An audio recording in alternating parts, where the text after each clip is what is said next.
Welcome back to Major Intonio's presentation of The Great Pacific War by Hector C. Bywater.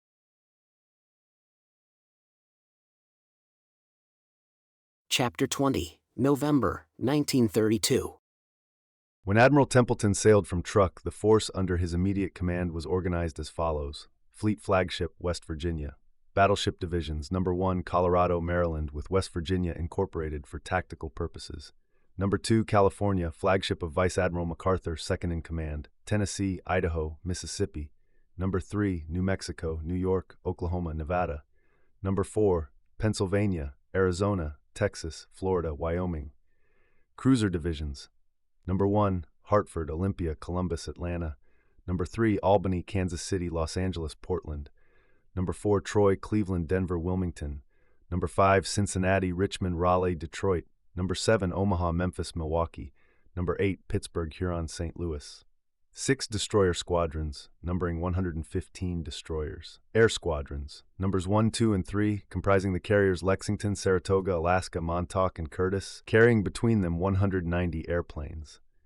2 submarine divisions, each of 5 V-class boats, with a speed of 21 knots. On this cruise, the fleet sailed without its auxiliaries, none of which were fast enough to accompany the main squadrons when steaming at full speed. But no less than 30 of these auxiliary vessels, mostly fuel and repair ships, were at this moment on their way from Truk to Angor, the movement being part of the comprehensive dispositions ordered by the Bureau of Operations. As the waters around Yap had always been regarded as the predestined zone of battle, the dispatch of these auxiliaries to Angor would ensure the timely provision of fuel and repair facilities for the fleet when the action was over. It was at 3 p.m. on November 20th that the Japanese admiral heard for the first time that the whole American fleet was in a position 160 miles west-northwest of Yap, which placed it only 100 miles from his own force. He thus found himself cut off from his base by an enemy whose presence in that quarter he had never suspected. Even had he wished to avoid action, he could not have done so now, for his superiority in speed was not sufficient to enable him to slip away round either flank of the American fleet. Part of his force must inevitably be brought to action. Moreover, his destroyers had not enough fuel left to take them back to port if they traveled under full power. We know, however, that he had made up his mind to fight. The rival fleets were now drawing together at a collective speed of 40 knots. The American battle divisions were in line ahead, disposed abeam, with 2 cruiser squadrons thrown out in advance, one on either beam and one astern. The air scouts on each side were speedily in touch, and in spite of much mutual interference, they contrived to keep their respective admirals informed of each enemy maneuver. The action began as it had often been predicted the next great naval battle would begin, by a violent and reciprocal air offensive. In view of his adversary's superior speed, Admiral Templeton was particularly anxious to disable one or more of the Japanese major ships at an early stage of the combat. Hoping and believing that rather than desert his crippled vessels, Admiral Hiraga would stay and fight it out to the bitter end. Accordingly, at 3:20 p.m., 50 planes, the majority being bombers and torpedo carriers, took off from the Lexington and Saratoga, with orders to concentrate their attack on the leading battleship of the first column they sighted. In 40 minutes, they were within view of the Japanese fleet and were rushing to attack when suddenly a powerful flight of enemy machines, which had been patrolling at a higher level, came dropping down to intercept them. To give any detailed account of this scrimmage in the air would be impossible. In the first minute of the fierce melee, nearly a dozen planes went down out of control. Thrice amidst the crackle of machine gun fire did head-on collisions take place, the Japanese aviators never hesitating to ram when otherwise balked of their prey, preferring to immolate themselves rather than allow the American bombs to reach their ships. Less than half the American machines broke through and made for the Japanese fleet, which received them with a hurricane of fire. How different now were the circumstances from those which aviation enthusiasts, deceived by artificial peace tests against helpless targets, had pictured. From the ships below, turning and twisting at high speed, came a veritable stream of shell, the incessant detonations of which caused the planes to rock as in a gale of wind. The air was alive with steel splinters and poisoned with acrid fumes. Still, the indomitable pilots held on, and were almost within range when 6 Japanese machines crossed in front of them at lightning speed, leaving a thick curtain of yellowish vapor in their wake as they passed. As the American flyers drove through this curtain, they were instantly conscious of a choking sensation, accompanied by racking head pains. Through some culpable oversight, they had not been equipped with gas masks. The omission was fatal. All but 2 of the planes dived headlong into the sea, their pilots having been disabled by the noxious fumes. The occupants of the remaining 2 machines, one a bomber, the other a torpedo plane, which had passed through the gas screen before it had properly developed, got but a whiff of the poison, and though deathly sick, were able to carry on. But being half-blinded and choked, it is not surprising that they should have mistaken a cruiser squadron for a battleship division. Both accordingly attacked the Myoko. The torpedo plane was just about to release its weapon when apparently it was hit by a shell and blown to pieces. The bomber got one hit on the cruiser and was then shot down, the pilot and observer, Lieutenants Cuthbertson and Martin, being saved by a Japanese destroyer. Although the Myoko was badly smashed up about the forecastle, she was not put out of action. Such was the result of an attack that had cost nearly 40 machines, barely a dozen of the planes having survived. While this raid was in progress, the Japanese, on their part, had launched a similar offensive against the American fleet, though with scarcely better fortune.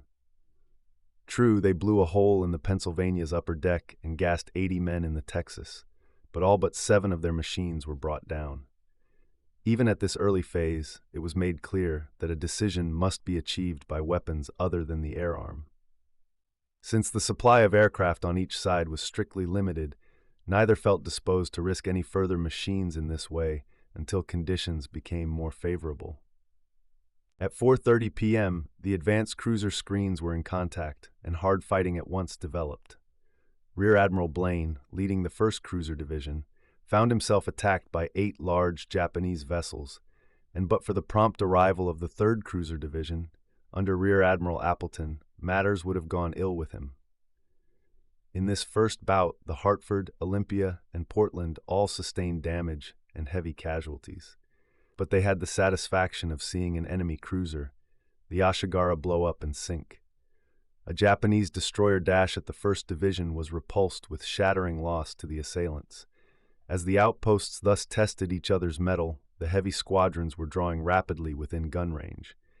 The direction of both fleets was roughly west-northwest, but the lines were converging when, at 5:15 p.m., the range then being 28,000 yards, Admiral Hiraga altered course 3 points to port and increased his speed. At the same moment, his cruisers again advanced, striving to roll up the American cruiser divisions by sheer weight of numbers.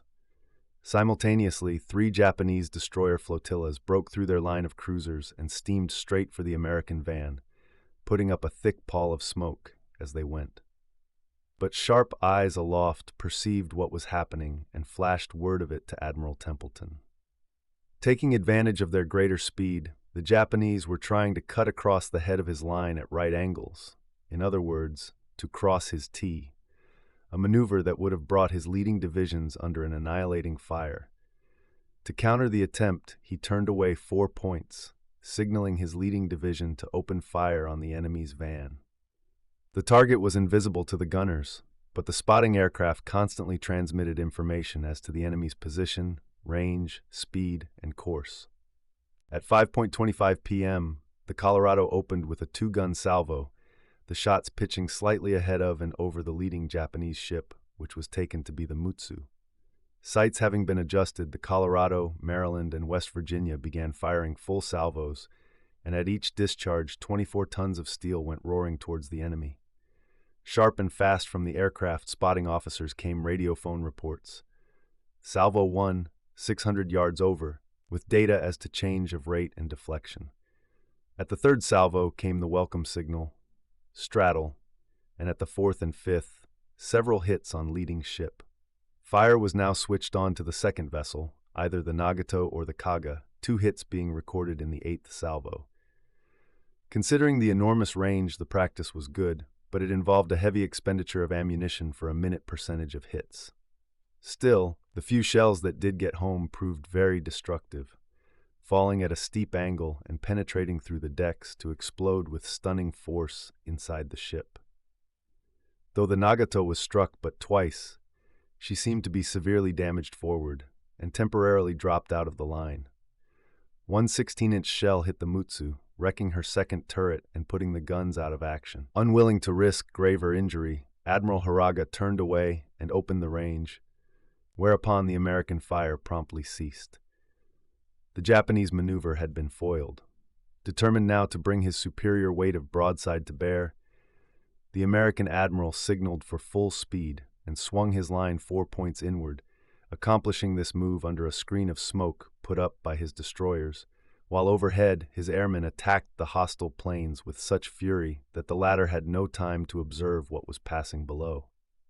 Before the smoke had thinned sufficiently to reveal his approach, Admiral Templeton's leading divisions were within 17,000 yards of the enemy's center, upon which they opened a terrific cannonade. No less than 8 ships were concentrating on the Ise and Hyuga, which thus became the target for about 90 of the heaviest guns. All the American vessels were firing with the utmost rapidity, averaging only 40 seconds between each full salvo. To observers ahead, watching this line of gray leviathans, their sides seemed to explode at regular intervals in gouts of flame and brown smoke. Every minute more of the American battleships were coming up to join in the terrible drum fire that was now smiting both the center and rear of the Japanese fleet. Admiral Haraga strove desperately to draw out of range, but the damage that several of his ships had received had reduced his squadron speed to 20 knots, and he no longer had the advantage in mobility. At this, the fiercest stage of the action, many noteworthy episodes occurred, 1 or 2 of which must be recorded. The 5 Japanese battle cruisers had not hitherto been closely engaged, as except for the Akagi, their armor protection was too light to withstand severe pounding, and Admiral Haraga had therefore held them in reserve to await an opportunity favorable for their intervention. But his position was becoming so desperate that he resolved to take a bold step. At 5:40 p.m., therefore, he made certain signals to Vice Admiral Wada, whose 5 magnificent battle cruisers at once turned 16 points and raced eastward at full speed, just beyond range of the American guns. On the way they fell in with Admiral Winthrop's 4th Cruiser Division, which was covering the left flank of the battle fleet against destroyer attack. By now, Admiral Wada's ships were beginning to turn northward again, and as they broke through the smoke pall, they sighted Winthrop's division only 10,000 yards away. The Japanese were swift to seize the chance thus presented. A burst of fire came from the Akagi's huge 16-inch guns, promptly echoed by the 14-inch batteries of her consorts, and in less than a minute the cruiser Troy was a shattered wreck, lying on her beam ends, with half the crew dead or wounded. The Cleveland also got her death wound, and both the Denver and Wilmington were hit before they could steam beyond reach of those murderous broadsides. Even as the sound of this heavy cannonade far astern warned Admiral Templeton that something was amiss, his air scouts notified him of a new development. Having disposed of the 4th Cruiser Division, Admiral Wada held on his northerly course for another 5 minutes, and then swung sharp to the westward, his 5 battle cruisers, thanks to their much greater speed, now drawing parallel with the rear of the American line, consisting of the 4th Battleship Division.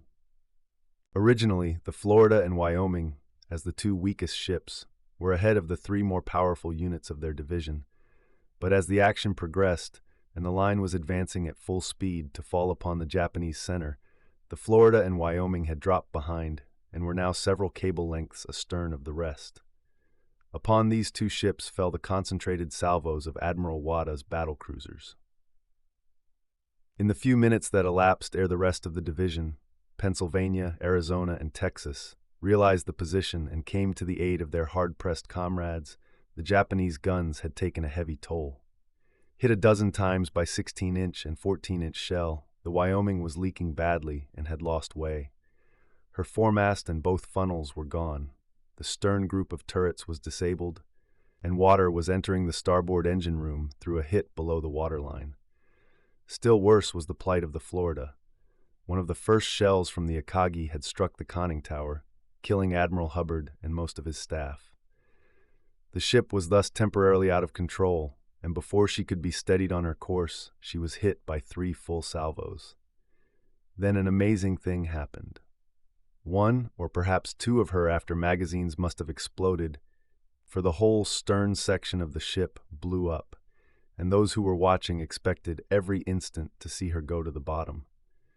But although practically 1/3 of her hull had been blown away, the battleship still kept afloat, and afloat she remained when the enemy passed on to seek other prey. Not until half an hour later did the Florida take her final plunge. The delay enabled all her surviving officers and men to be saved, but 350 had perished. Having delivered this brilliant stroke and inflicted such heavy loss on the American rear, Admiral Wada would have done well to retrace his course and join the main fleet, since by now he had drawn upon himself the attention of all the American battleships.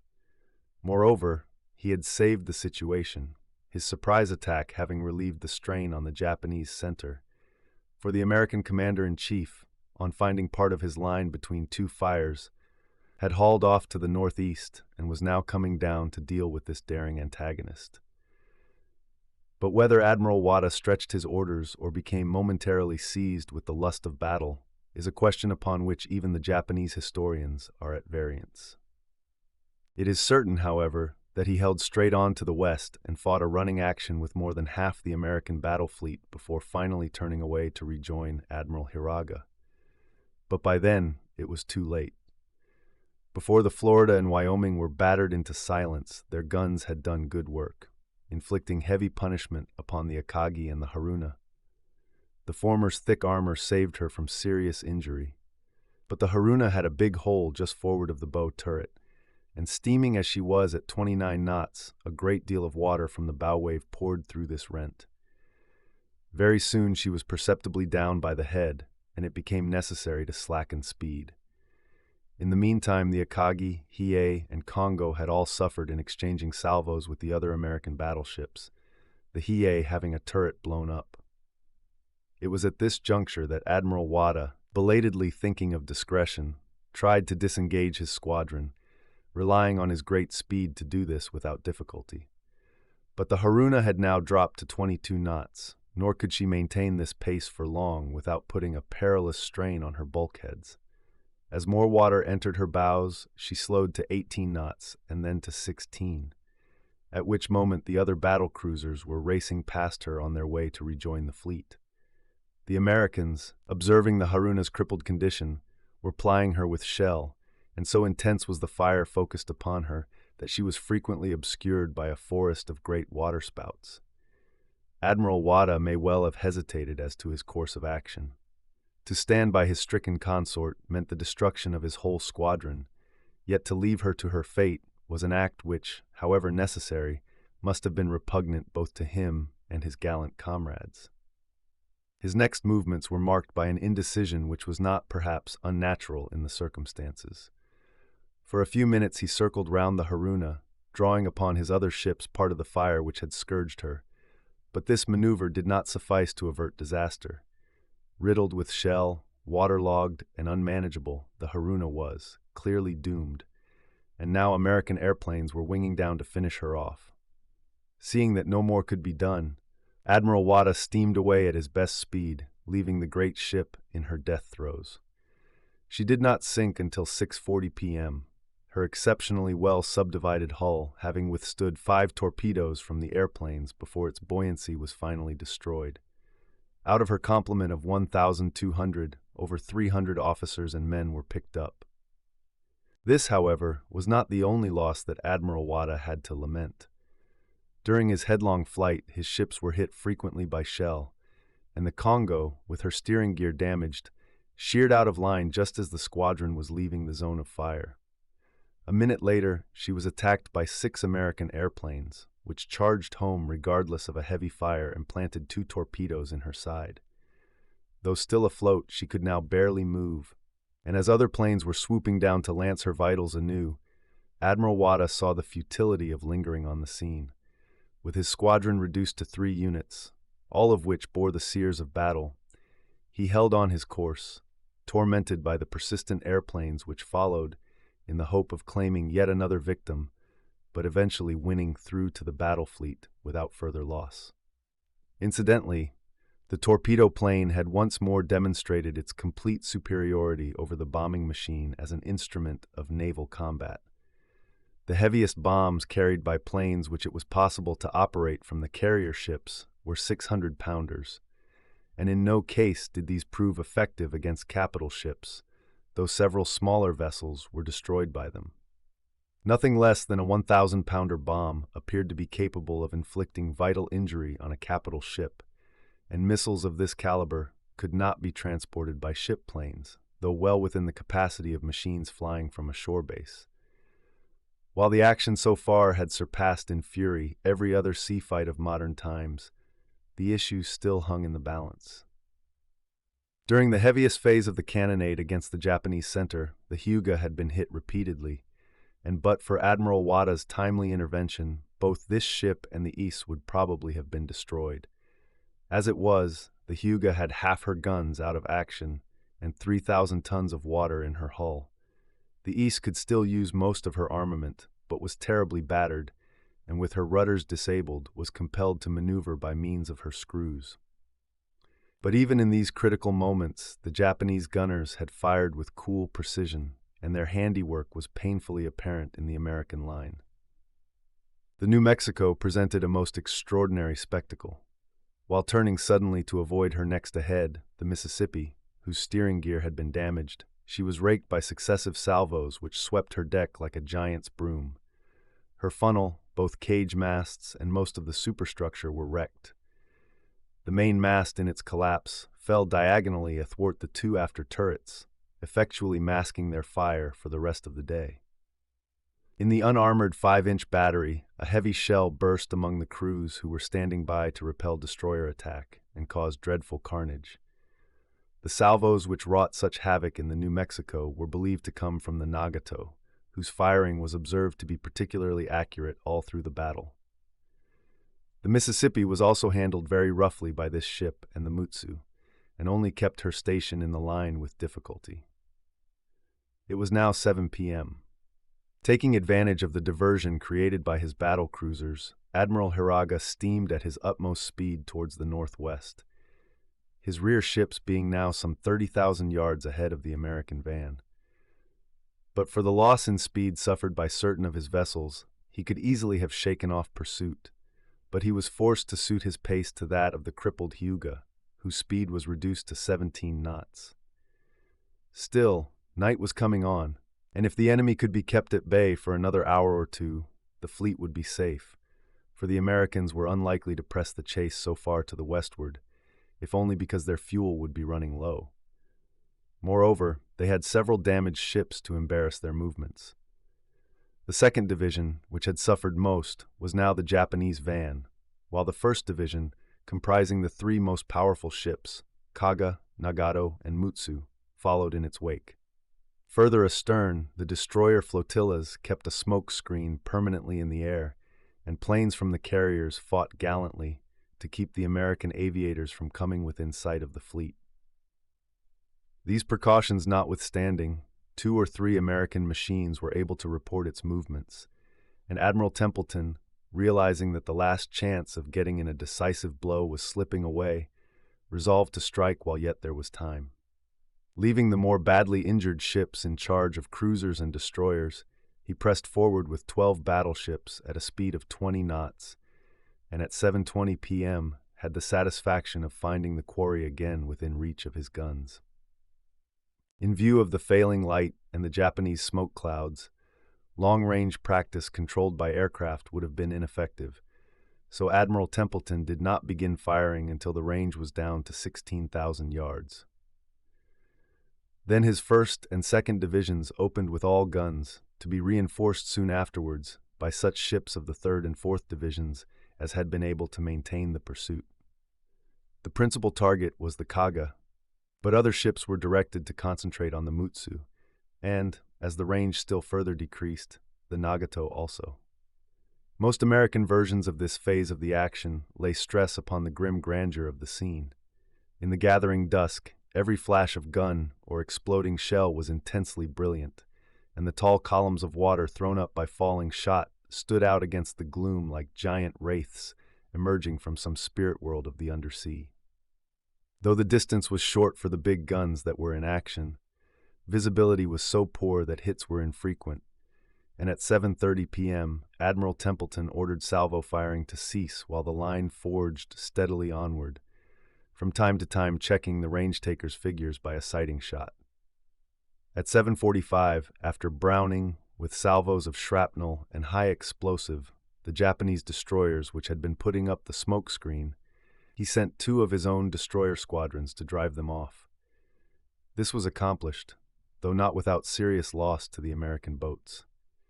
At 8 p.m., the range then being down to 13,000 yards, and visibility, thanks to the partial dispersion of the smoke screen, somewhat improved, the Admiral reopened with all guns on the Japanese battleships, which immediately replied. At this comparatively short range, hitting began almost at once, and there were moments when the Kaga seemed to be spouting flame at every seam, so continuous were the shell bursts on her sides and decks. Nor did the ships ahead of her escape their due meed of punishment. Every man in the American fleet, knowing this to be the final chance of settling accounts with the enemy, did his utmost to ensure a crushing victory. But although engaged in so unequal a combat, the Japanese fought with iron determination. At 8:05, the Colorado had her forward turret wrecked, and almost simultaneously received 2 hits which drove in her armor and started a dangerous leak. With her guns still roaring, she dropped out of the line, but not before she was able to claim a share in disabling the Kaga, which was now heavily on fire and losing way. In truth, the great Japanese battleship had taken her death blow. The merciful darkness hid her gaping wounds, but flames were leaping from rents in her hull, and only 1 turret remained in action. As she came abreast of the American line, practically every ship turned its guns on her. Under this torrent of levin bolts, she seemed to crumple up. Louder than the din of gunfire and bursting shell were the explosions that now racked her as the fire reached the forward magazines. The end came in one mighty volcanic eruption that shook the heavens, lighting up the whole sea with the glare of noonday. Then all was darkness again, and though American destroyers dashed to the spot on an errand of mercy, they found no trace of ship or crew. A vessel of 40,000 tons, manned by 1,500 souls, had been utterly blotted out. Scarcely had the reverberations of that terrific blast died away ere the American guns were seeking a new victim. It was now the turn of the Mutsu to feel their concentrated fire. An amorphous shadow in the deepening night, she steamed doggedly ahead, jets of flame from her guns alternating with the golden-red splash of shell as they detonated against her armor or flimsier topworks. And then there happened a thing so strange, so inexplicable, that even the Japanese historians differ as to its meaning. Let us quote Commander Elmer of the Tennessee, whose narrative of the battle, distinguished as it is by a cool, objective appraisal of every incident, is of greater value for documentary purposes than the more dramatic versions penned by some of his colleagues. At 8:25 p.m., he writes, the Kaga having previously blown up, our division was hotly engaged with the Mutsu and Nagato, while some of the van ships were already reaching out at Japanese battleships still further ahead, believed to be of the Fuso class. Suddenly our spotters reported the Mutsu to have turned 8 points to the right, which of course meant that she was coming straight at us. Ships sometimes yaw in this way when their steering gear is hit, but they are always brought back to their proper course by maneuvering the propellers. As the enemy battleship now presented her bows to us, we naturally raked her, our gunners firing more rapidly than I had believed possible. Through my periscope I saw her simply smothered with big caliber shell, and expected every instant to see her turn again to resume her original line of direction.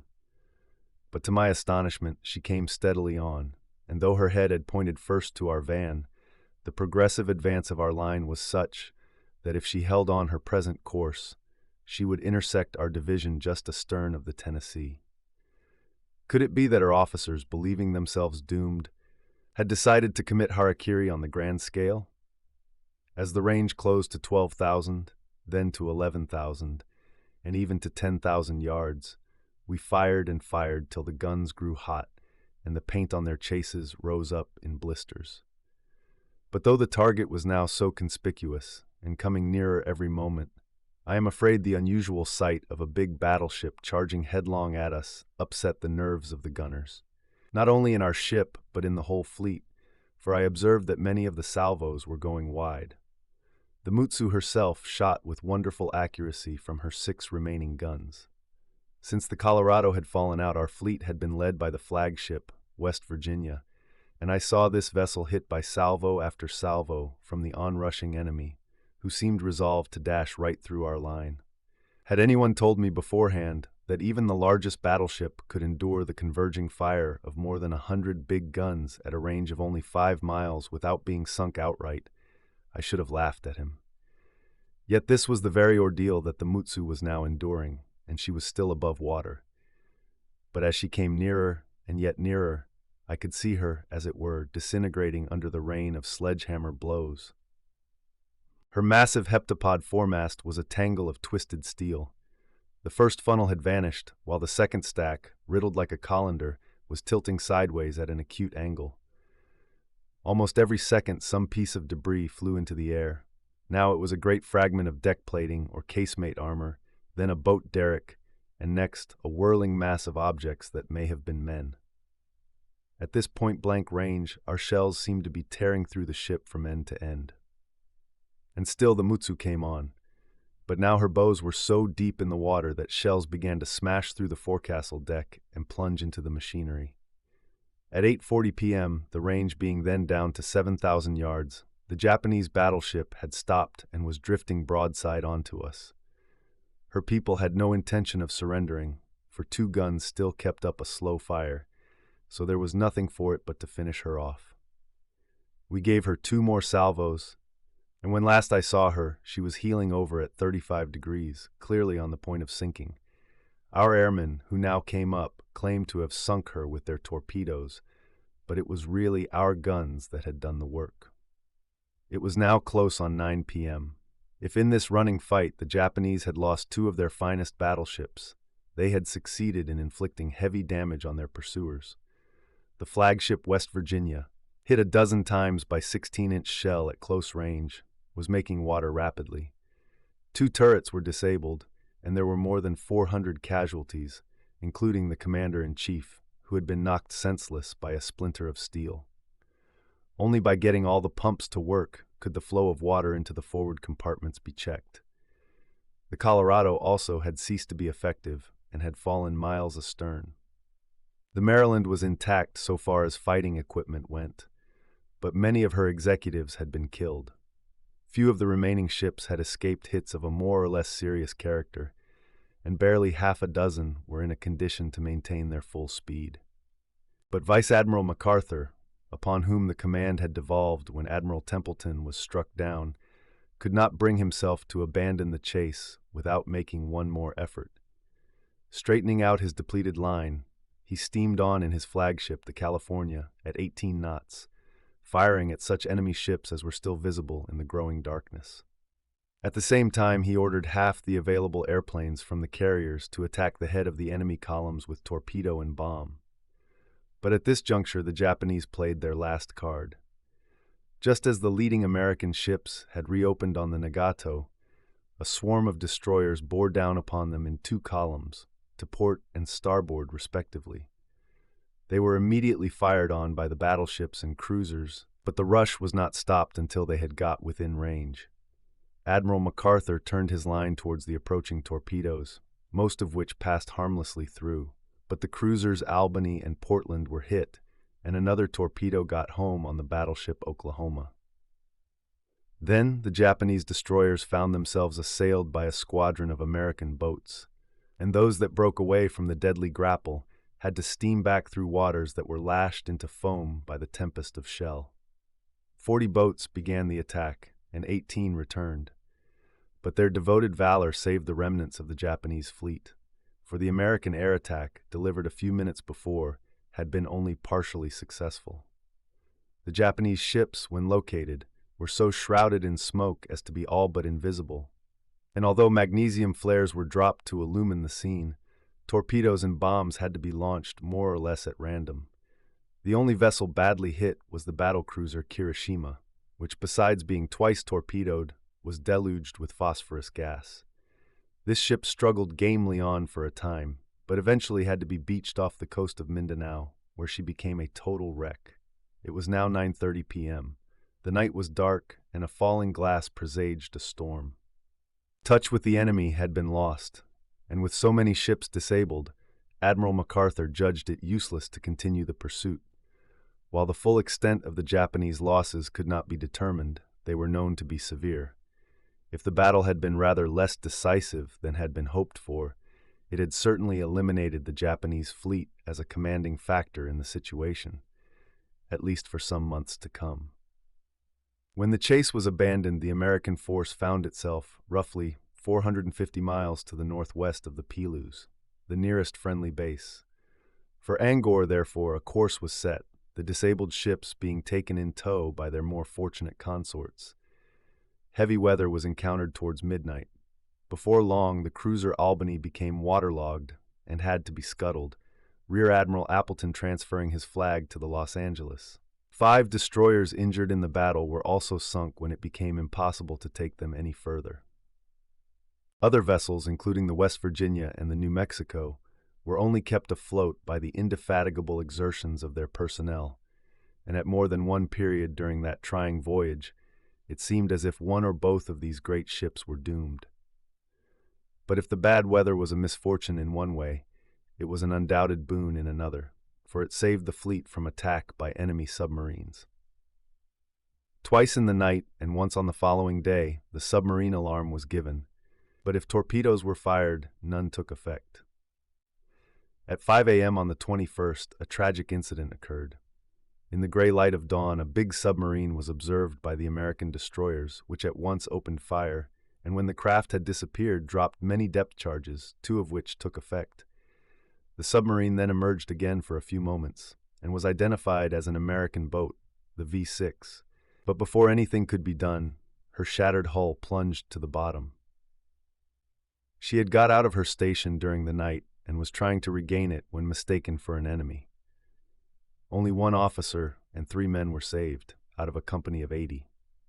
The bulk of the fleet reached Angkor about noon on the 22nd, having taken nearly 40 hours to cover a distance of 450 miles, and some of the more badly damaged units did not arrive till much later. Thanks to the facilities now available at Angkor, it was possible to begin emergency repairs without delay. Within a fortnight, all the battleships except the West Virginia were able to sail for Hawaii. While the fleet had lain at Angkor, Japanese airplanes from Mindanao had attempted to raid it, but the American Air Patrol proved too strong, and no enemy machine reached the ships. The result of a great naval battle is not to be measured solely by a comparison of respective losses. In the Jutland action, fought during the World War, the British were strategically the victors, though their casualties in ships and men far outweighed those of the German fleet. On the present occasion, however, there was no question as to which side had triumphed, both tactically and strategically. With a much smaller force at their disposal, the Japanese had sustained by far the heavier loss. Out of a total of 12 capital ships, no fewer than 5 had been accounted for: Kaga, Mutsu, Kongo, Haruna, and Kirishima. Moreover, all the 7 remaining vessels had been damaged to an extent that would keep them in dock for a considerable period. Losses among the cruisers and destroyers had also been severe. As an effective unit, the Japanese battle fleet had ceased to exist. On the American side, only 2 big ships had gone, Florida and Wyoming, neither of the most powerful type. 14 battleships survived, with 2 in reserve in the United States. Consequently, when its wounds had been healed, the American fleet could take the sea with a strength of 16 battleships. 3 cruisers had been sunk, together with 23 destroyers, but these gaps would speedily be filled by new craft approaching completion. Thus, from every point of view, the victory had been overwhelming and decisive. It came as a fitting climax to the well-planned scheme of strategy mapped out by the Bureau of Operations, of which, as is now universally known, Rear Admiral Harper was the guiding genius. The United States had at length gained command of the sea in the main theater of war. It only remained to exploit this advantage by putting such pressure on Japan as would compel her to yield to the inevitable. This concludes today's reading of The Great Pacific War by Hector Bywater, presented by Major Intonio. Join us also tomorrow for the next chapter, or download the complete audiobook from our webshop at www.payhip.com/Antonio. Thank you for listening, and so long.